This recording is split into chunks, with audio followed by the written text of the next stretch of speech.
I'm Pia Chattopadhyay. You are listening to the Sunday Magazine.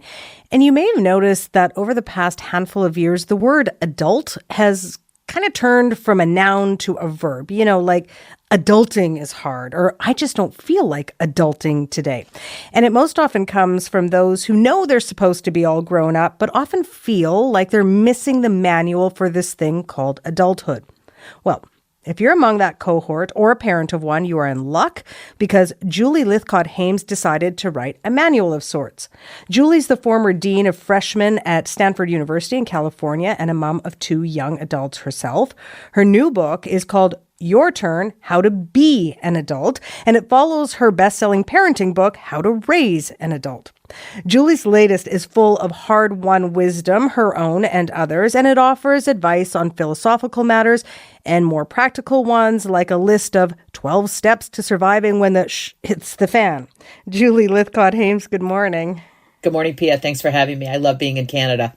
Oh, well, we are so happy to have you with us. That's really good. Sometimes I want to flee to Canada. I don't know if I can say that out loud, but delighted to be with you. I think I just did. I think it just broadcast that across Canada. Yeah. Really love my neighbors to the north and really honored to be on your show. Thank you very much. Let me ask you this. How's adulting going so far for you this week?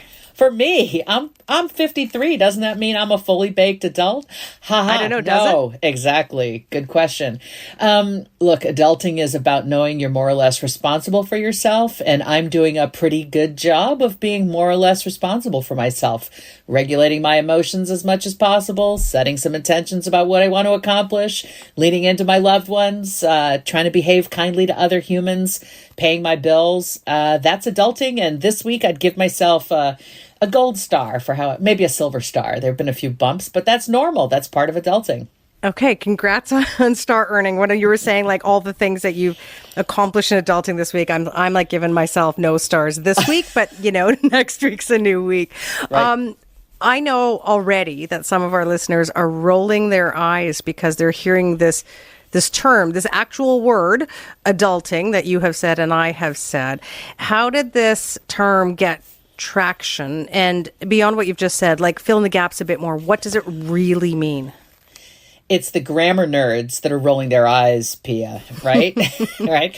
They can't invent a new word. Guess what? Yes, people do. And who's responsible? Millennials. And when did it happen? 12, 15 years ago. They began saying, I don't know how to adult. I don't want to adult. Adulting is scary. And that's a truth for them. And I'm not here to quibble with the largest generation in history. I'm here to say, wow, things have really changed such that this period of life you enter if you've survived childhood feels daunting. I'm not rolling my eyes at the word. I'm not rolling my eyes at them. I'm this older person, Gen X, really compassionate, saying, wow, okay, so what has changed? Let's validate that. Let's sit with you as you experience those realities and let me root for you in making your way forward. The simple definition, Pia, is adulting is the bookends between childhood and death.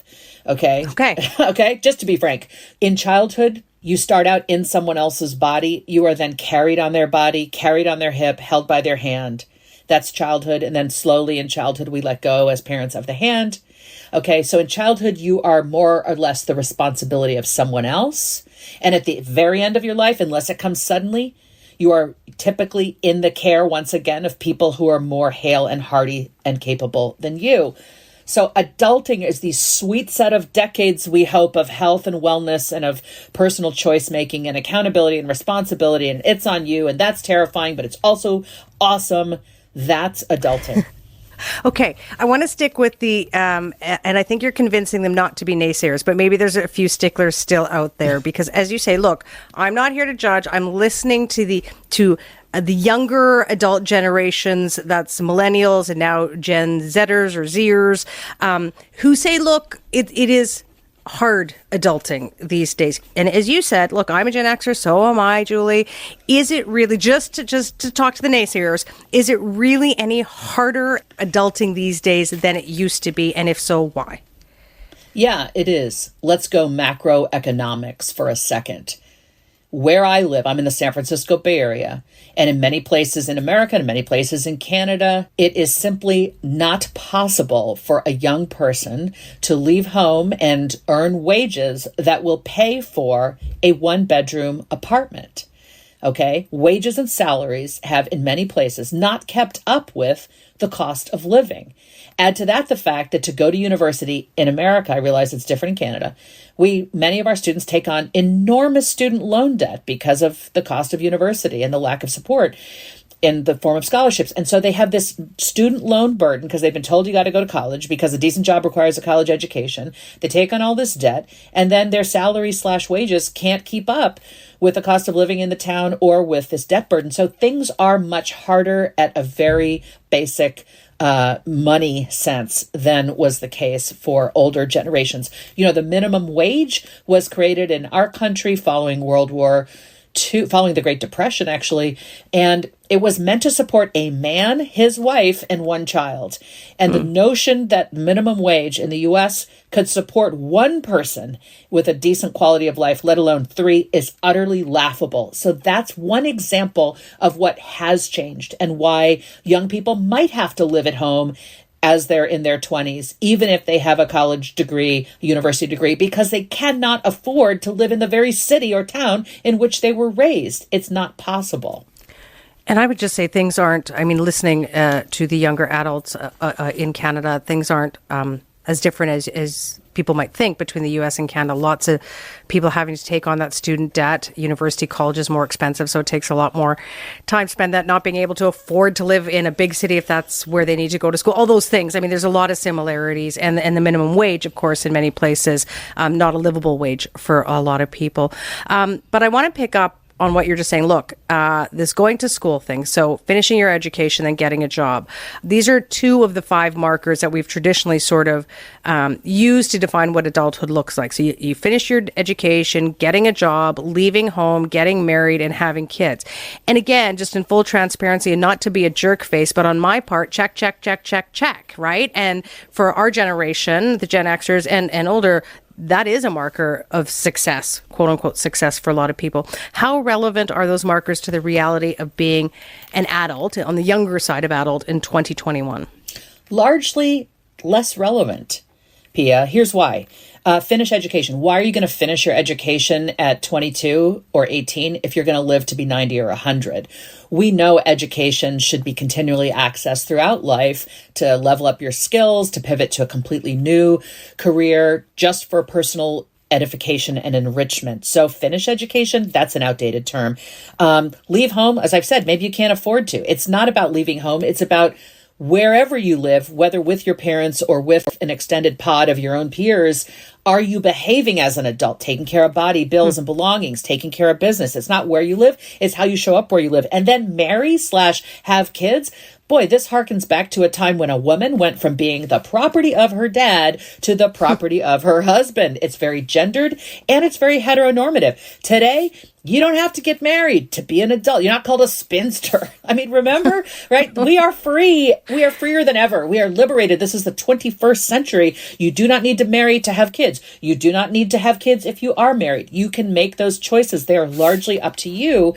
And so there's a lot of freedom and flexibility now, which wasn't available in the 20th century or prior. And I think that wide open flexibility, which requires choice making, might be a little daunting. And that's where we get to why they might feel stuck. They feel like, well, I'm supposed to be doing this, or everyone around me is doing this. And my point in the book is, hey, this is yours to craft. You are the architect. There is no path. There is no right track. It's not about what anyone else says has to happen. What has to happen is you have to figure out who you are, what you're good at, why you're here on the planet, and give yourself permission to be that person. I guess, Julie, like, you know, and sometimes the confines of life are helpful in that, you know, knowing what you're supposed to do gives you a structure. And you're saying, like, look, you got to figure this out for yourself because there isn't that same structure of what's expected of you. But do you think that is, at the same time, it being freeing for younger adults, also a bit debilitating? Like, it's like, oh gosh, this is all up to me. I have to figure it out how to show up, as you say, where you live.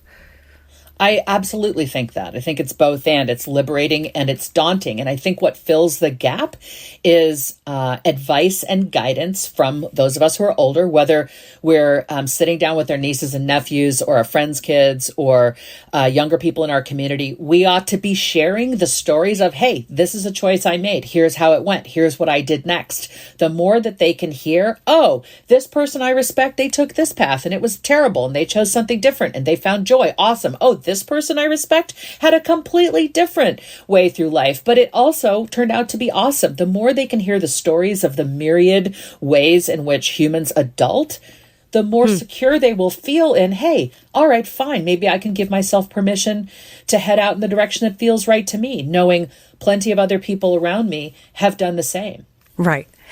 Okay, I want to talk about some of the concepts in your book, because your book covers a lot of ground. And I should just say, this is not about the nitty gritty of, becoming an adult and how to cook dinner or how to sew a button. As you say, that's what YouTube is for. Yep. But you cover these bigger concepts like fending, as in fending for yourself. What does that look like these days, and why is that important? Okay, so we're mammals, and we're mammals with cell phones and cars, but every single mammal parent, whether human or otherwise, succeeds biologically if our offspring can fend for themselves, right? When we're dead and gone, we parents, one day will be dead and gone. We need to know deep in our bones so that our DNA gets passed on. We need to know that our offspring can fend for themselves and have offspring of their own. That's our biological imperative. What it means is, as I alluded to earlier, taking care of business. I call it, I refer to it as taking care of business. Bills, body, belongings. Fending is knowing you can procure shelter, food, pay for the things that matter most to you, like food and shelter, but also Hulu and Netflix. It's on you is the point. Fending is, okay, I've got to, and I'm smacking my hands together here, like, I'm going to take care of it. I'm going to do it. I took care of business. It's on me. I did it. That's fending. It's not, oh, I'm amazing, or, oh, I got a raise. It's, I know how to look after my body, my bills, my belongings. A little step further is, I know how to be good to other humans because humans are key. It's fending is the very, very basic stuff of getting through life. Didn't we just used to call that responsibility?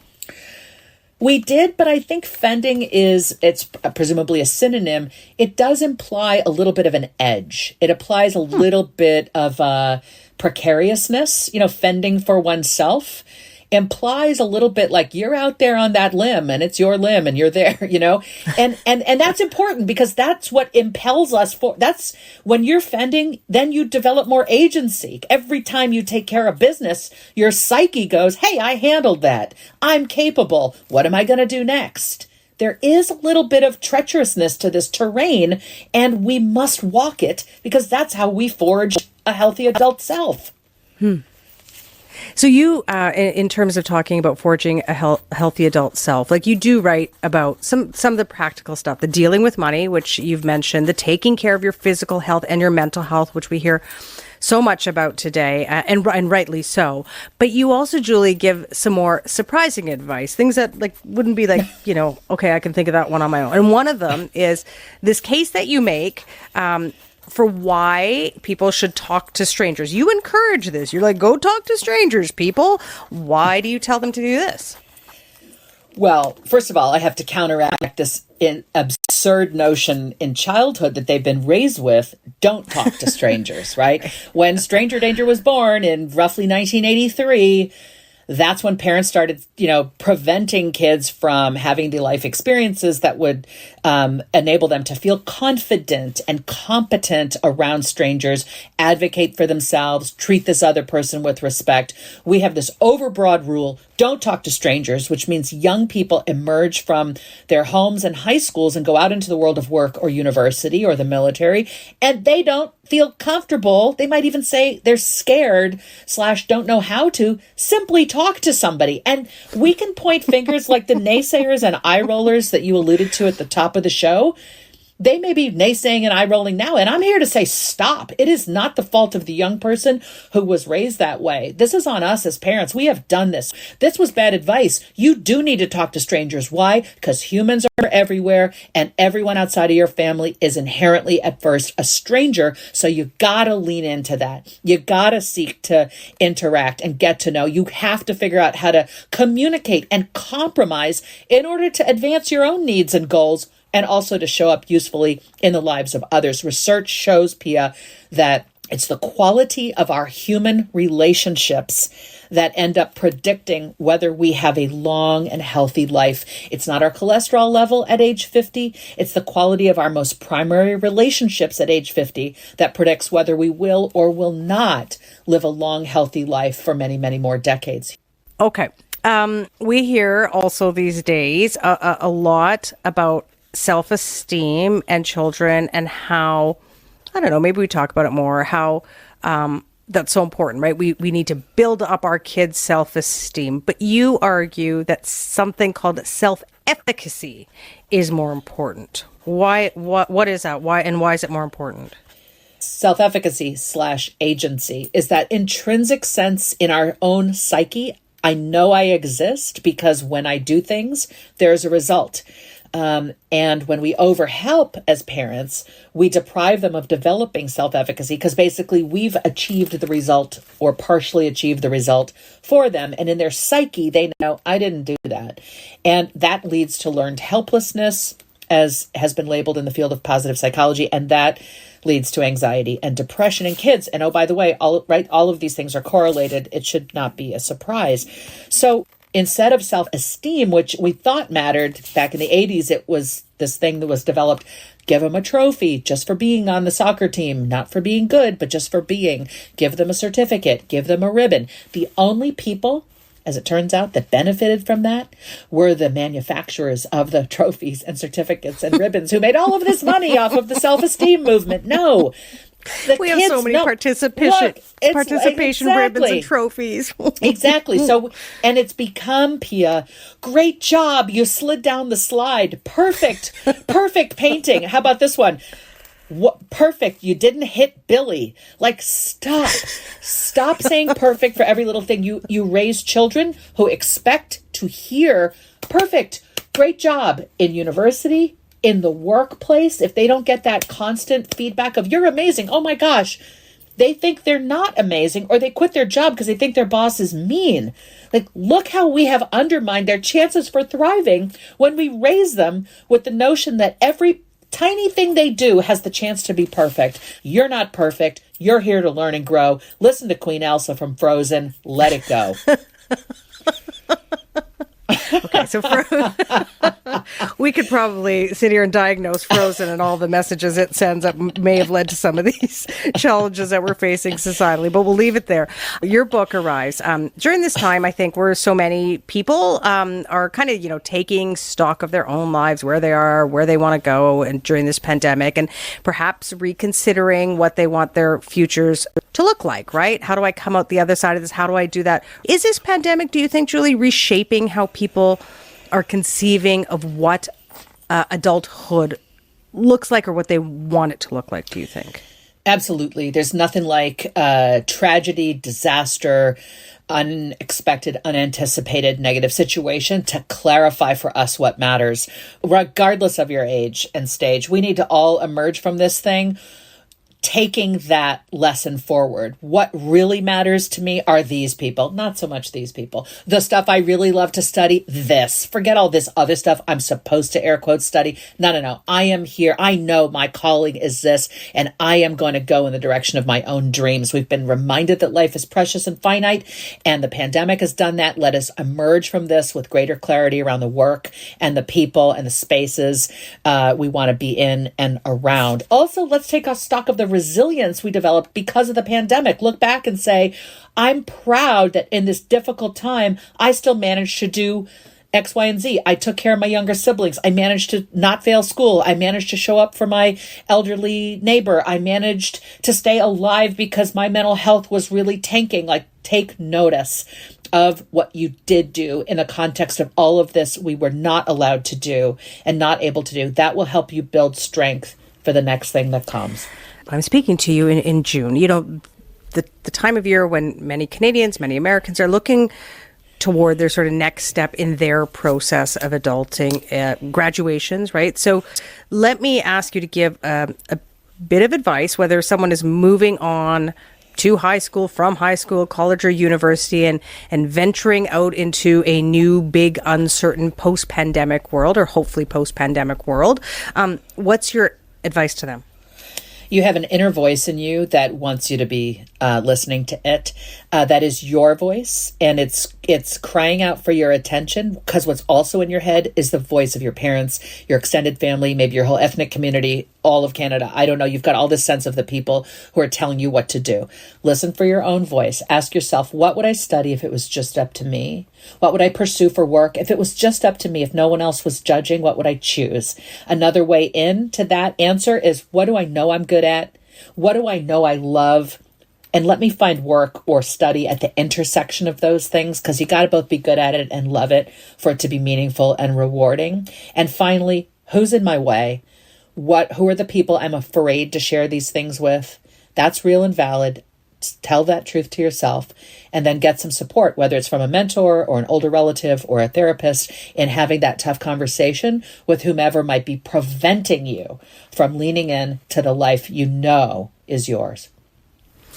Thank you for all of this. I need to repattern a little bit in my life, which is okay, right? Yes, absolutely. As you move along, right? It's not a failure of parenting or of the children and their adulting. It's just, we just can learn things and get better at it. So thanks for all this.